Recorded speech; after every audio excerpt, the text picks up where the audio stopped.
my channel. For today's video, I'm going to be sharing with you top 5 foundations and the bottom 5 foundations for 2023. We're talking about 10 horribly bad or amazingly amazing foundations for the year. I was debating, did I want to go back and forth, but I think I'll just start off with the bottom 5 and then we'll end on a high note with the top 5 foundations, so that way we can really get into some comparisons here. Obviously, these are just my opinions. There are so many people I know that love these particular foundations, but I found that these ones didn't work for me. So just for some reference, as far as my skin types and preferences, I do have normal to dry skin. It's been leaning more normal now that I live in Miami. However, I still do have my dry days. I have pores. I have sensitive acne-prone skin. I have texture. I have the whole shebang, you know. In terms of preference, I am a middle-of-the-road kind of person. I kind of like a more natural finish, medium coverage, buildable, that kind of situation. But I did explore other areas this year.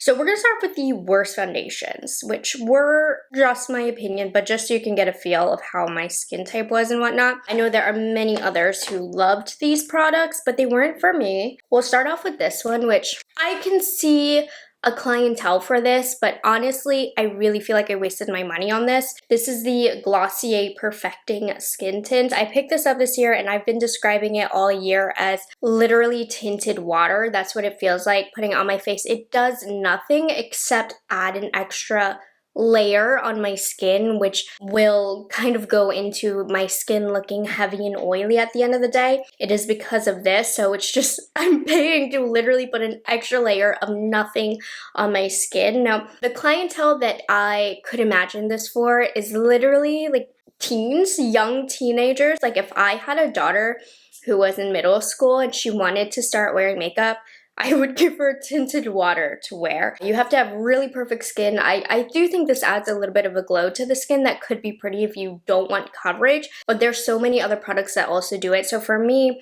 I just feel like I put a lot of money into a product that gave me nothing. So I was not a fan of this. I know there's a lot of people who swear by this, but if you're like me and you just have imperfect skin, don't waste your money. This is not going to give you anything. Next up, this one also, I feel bad because I gave this a good review to start. But you guys do know I always come back and I do update you, which is why my speed reviews are so important. But I feel bad because I literally gave this like a glowing review and then I wore it more and more, and then I also compared it side by side to other foundations and I was like, ooh, like this is bad. So this is the Fenty Beauty Eavesdrop Blur and Smooth Tint Stick. This one there's mixed opinions on. I feel like this literally sits on top of my skin. There's nothing really skin-like about it, and that's why I don't think I noticed it at first, because it was all over my skin. I had nothing to compare it to, but when I started going side by side with different products, all the other foundations look so much more skin-like.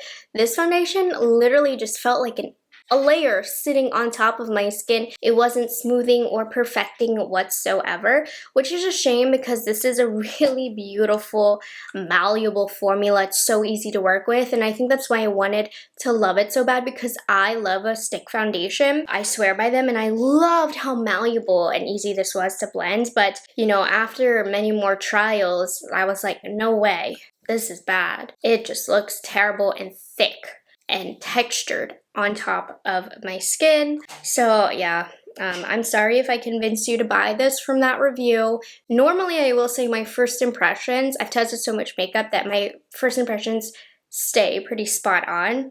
I'm like disappointed in myself for the review that I gave this one because it was not for me at the end of the day. Did not like it, really disappointed in that. Next product, I feel like if you have oily skin, you love it. If you don't have oily skin, she is gonna suck the life out of your face. Potentially. There's a lot of people who love this. This foundation, listen to me, this foundation has a cult following. I am in the wrong here, but I would be lying to you if I didn't share my experience being one of the worst of the year with the YSL All Hours foundation.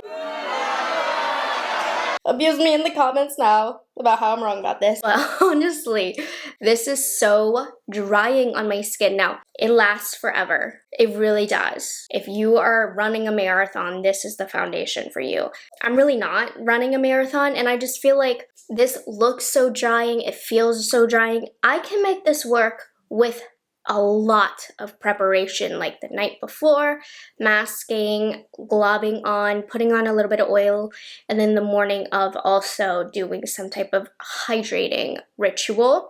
Then I can make this work and it's not that bad, but I don't want to have to do that. And I just feel like there's other foundations that can also last a marathon that I don't have to go through all that prep work, aka Estee Lauder Double Wear. So Estee Lauder is the winner for me for a super long wear foundation. This one just sucks the life out of my skin. It makes it really, really dry, and I find it a little bit harder to blend out. It sits pretty on the skin, but it's just as it wears, it's a drying foundation. But I can see why so many of you guys with oily skin have told me that this was a game changer for your skin. If you struggle with foundation slipping and sliding around, I do think that this is the answer for you, because with the right hydrated skin or oily skin, I feel like this product thrives. Yeah, for me, it wasn't it. It really wasn't. This next one is a little bit disappointing to me. It's just, I don't think my experience with it was obviously bad, but it was a foundation that I feel like I aggressively avoided using. And then when I did use it, I just never loved my makeup. Never ever loved it. And it was with the reformulation of the Gucci Beauty foundation. I thought I would like it better because the original formulation I also didn't like, but I just don't like both. And it's not an immediately offensive foundation. Like, it does the job on my skin, but I just feel like every time I look at my skin and my makeup, it's a bad makeup day. Like, my makeup looks a little heavy, it looks a little cakey. And the common denominator is always when I'm wearing this foundation. So this one snuck up on me, because when I apply it, I'm like, okay, it's not that bad. It's fine. My skin looks fine. It's not the best day. Definitely not the worst day. And then at the end of the day, I'm like, I look kind of ugly. And it's with this. So this does not wear very well at all. It makes me look oily and textured, cakey. My makeup looks heavy. Not a fan of that one, unfortunately. And then the last one is truly offensive. I hate this foundation. I don't recommend it to anybody. And if it worked out for you, how? I don't know how. This is the Bare Minerals Original Pure Serum Radiant Natural Liquid Foundation. I've been going hard at coming out this foundation, which I feel bad because they did give it to me in PR, but like, not that bad, because gotta shake it up, because it's literally water, like even more watery than the Glossier, but this does have a lot more coverage. But the product, if it sits for like just a couple hours, the liquid and the pigment separate. And then even when I mix it up, when I apply it to my skin, there's still little pigment balls on my skin that get stuck. Not to mention that this emphasizes fine lines that you didn't even know were there, okay? When I smile, it's done for. All of those mini tiny little fine lines that really aren't there or visible whatsoever suddenly are visible. This did my skin zero favors. It also reacts with almost every base underneath and starts to pill up. It's extremely temperamental. The previous foundations I talked about, other than probably the Gucci Beauty, like, I can see people enjoying those. This is one where I'm like, I don't get it. Those were the 5 worst experiences I've had with foundations this year. Honestly, 2023 was a lot better in terms of foundation as opposed to 2022. 2022 was a hot mess express when it came to bases. While some of these were very bad experiences, all around, I would say most foundations that I tried were pretty good. So that was the bottom 5. Now let's finish off on a positive note with the top 5. Okay, so I'm looking at my lineup of my top 5 right now, and I'm like, they all have something in common, and what that is an extremely skin-like appearance. This year, I wasn't as concerned with getting that full coverage, perfected, poreless look. I just didn't want to look like I was wearing really heavy makeup, but I still wanted that at least medium level of coverage for the most part. So all of these, I would say, aren't the most long wearing other than the last one I will mention, but they do last a very good amount of time and they just look really skin-like and healthy. So that was definitely the vibes for this year. Do keep in mind I do live in Miami, so I actually went a little bit lighter in coverage than I normally prefer because I am a sweaty Betty. I was a sweaty Betty all year, so I wanted a base product that wasn't going to melt away or look disgusting once it started to melt away, because the sweat on me in the city is inevitable. So my preferences for what I like in a base product really changed on the climate that I'm living in, which I thought was interesting because I didn't think that was gonna happen. But anyway, let's get into it. So I talked about me not liking the Glossier Perfecting Skin Tint, and I spent the first 6 months of the year being like, what is this? They redeemed themselves because this year, Glossier launched the Stretch Fluid Foundation, and I think not enough people are talking about this foundation. It is one of my new favorites. It gives a true medium coverage, so it's going to give actual coverage, which is what this gave nothing of.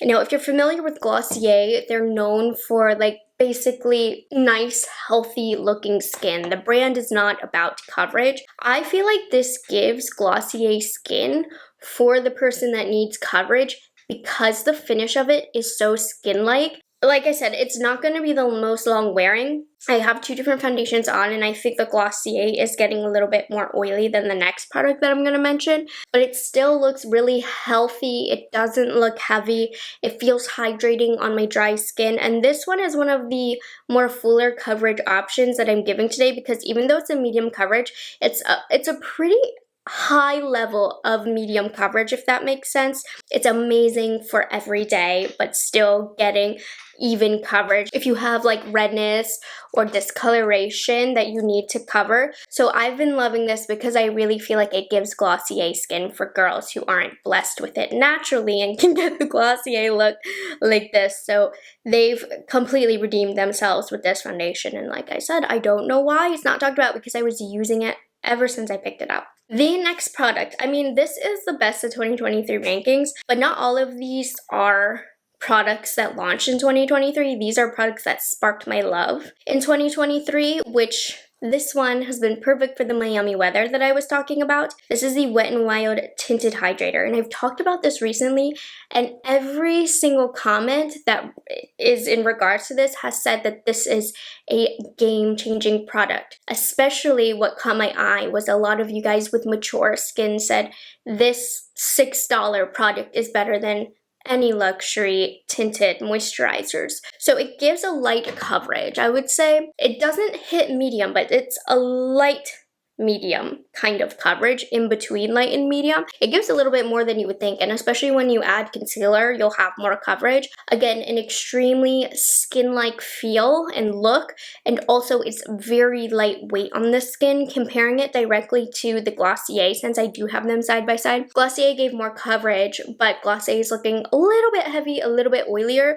This just soaks right into the skin, and it's still looking just as fresh as when I applied it. And so many of you guys have told me that this has sat really well on your skin. It is so skin-like, but it does even everything out. It's great for dry skin. It doesn't look greasy. I really, really love this. And this is a $6 product, which is incredible. It's by far the cheapest. And you could put this in a luxury packaging and you would believe that this is a luxury product. The performance of this is unreal. Next up, I never ever thought that I would be a skin tint girl, but these products were so good, they turned me into skin tint girls. Now these products, I've talked about these before, they were in my yearly favorites. Kind of one and the same. You really just need to pick which one ever floats your boat. But I've literally equally been reaching for both.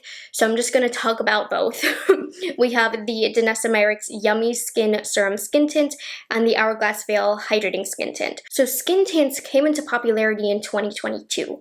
I wasn't a fan of those skin tints because I thought they all looked really heavy on my skin and emphasized my pores and whatnot. I don't know what shifted in 2023, but brands got it together and their skin tint / tinted moisturizers just became much better, not as heavy and oily and skincare infused looking on the skin, because I felt like the keywords of 2022 was skincare infused, but skincare infused resulted in oily AF skin. That didn't happen with the skin tints this year. So Danessa Myricks here, it feels like butter applying it. It is so lightweight on the skin. It gives a lighter coverage, of course, but you still do get a little bit of color. But I love how easy it is to just blend into the skin and the healthy glow you have on the skin. I can say the exact same sentiments, in fact I'm going to, about the Hourglass Hydrating Skin Tint. Also, like butter, really easy and quick to apply, very hydrating, just evens everything out. And then again, when you apply the concealer, you know, on parts that maybe have a little bit more discoloration, and honestly you really can't tell that you have a skin tint. These have been great for living in Miami because I've been sweaty.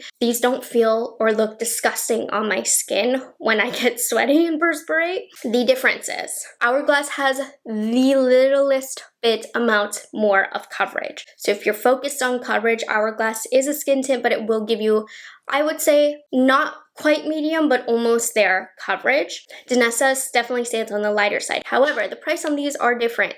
At the end of the day, the Danessa Myricks is cheaper. So if you're worried about cost, I would go with the Danessa Myricks, but I do prefer the Hourglass. But they're like this. This is Hourglass, if even that. So the best skin tints. I've been going back and forth on loving these. They're amazing. Well, not on loving them, but back and forth of giving my love to these. They're so good. Number 5, you guys already know. Like, I mean, I think since we've been doing all of these roundup videos at the end of the year, I've talked about this one. I've hammered it into your head that the Tom Ford Choices Foundation Stick is the best foundation in the world. This is number 1. This is the best foundation.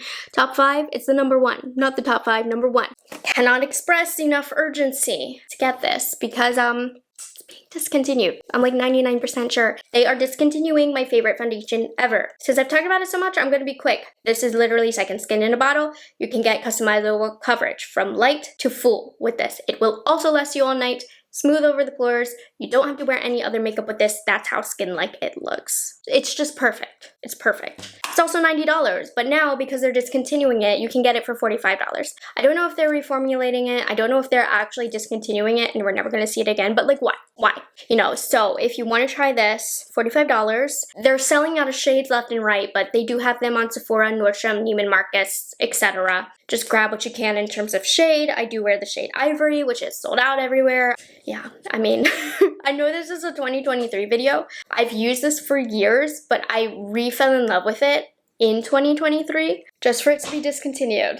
But it was my most used, my most favorite, my most grabbed for, most reliable foundation of 2023. This made the Fenty stick look like garbage on my skin when I did this side by side. It was this, then I realized how bad the Fenty was on me. Anyways, there we have it, you guys. Those were my bottom 5, top 5 foundations of 2023. I want you to think. You don't have to do 5 because I know people don't test as much as I do, but at least give me 1. Best foundation you tried this year, worst foundation you tried this year. Also, if there's anything you disagree with, please share down below how they worked out for you and share your skin type. I think that's really important. But anyways, I will have everything linked down below that I mentioned, as well as what I'm wearing on my face, and I will catch you guys in the next one. Bye, guys. I said that weird.